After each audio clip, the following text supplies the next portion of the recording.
তো বন্ধুরা, এই কথাটা তো অনেকটাই ফেমাস যে একজন সাকসেসফুল পুরুষের পিছনে একজন নারীরই হাত থাকে। তো এই কথাটা কোথার থেকে এসেছে বা কোথার থেকে উৎপত্তি হয়েছে সেই গল্পটা বলবো।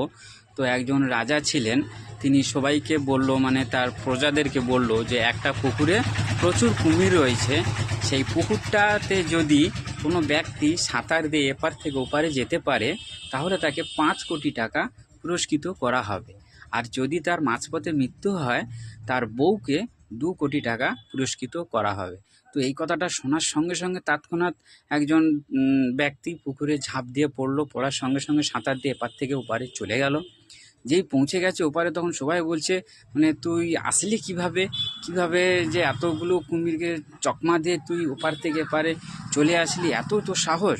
তো ও তখন বলছে যে সবই তো বুঝলাম, যে আমাকে পিছন থেকে ধাক্কাটা মারলো কে?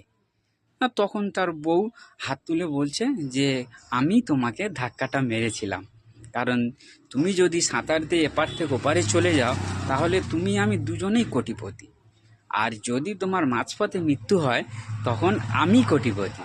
তো বন্ধুরা, এই কথাটা এখান থেকেই এসেছে যে একজন সাকসেসফুল পুরুষের পিছনে একজন নারীরই হাত থাকে। কি বন্ধুরা, তাই তো?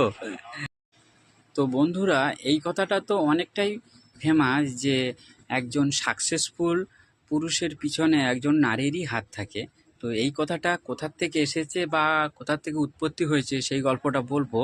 তো একজন রাজা ছিলেন, তিনি সবাইকে বলল, মানে তার প্রজাদেরকে বলল যে একটা পুকুরে প্রচুর কুমির রয়েছে, সেই পুকুরটাতে যদি কোনো ব্যক্তি সাঁতার দিয়ে এপার থেকে ওপারে যেতে পারে তাহলে তাকে 5 কোটি টাকা পুরস্কৃত করা হবে।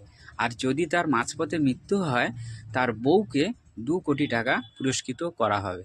তো এই কথাটা শোনার সঙ্গে সঙ্গে তৎক্ষণাৎ একজন ব্যক্তি পুকুরে ঝাঁপ দিয়ে পড়লো, পড়ার সঙ্গে সঙ্গে সাঁতার দিয়ে এপার থেকে ওপারে চলে গেল।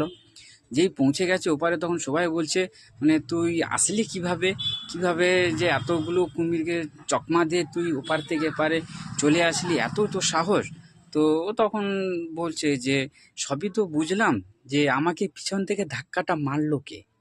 না, তখন তার বউ হাত তুলে বলছে যে আমি তোমাকে ধাক্কাটা মেরেছিলাম, কারণ তুমি যদি সাঁতার দিয়ে এপার থেকে ওপারে চলে যাও তাহলে তুমি আমি দুজনেই কোটিপতি, আর যদি তোমার মাঝপথে মৃত্যু হয় তখন আমি কোটিপতি। তো বন্ধুরা, এই কথাটা এখান থেকেই এসেছে যে একজন সাকসেসফুল পুরুষের পিছনে একজন নারীরই হাত থাকে। কি বন্ধুরা, তাই তো?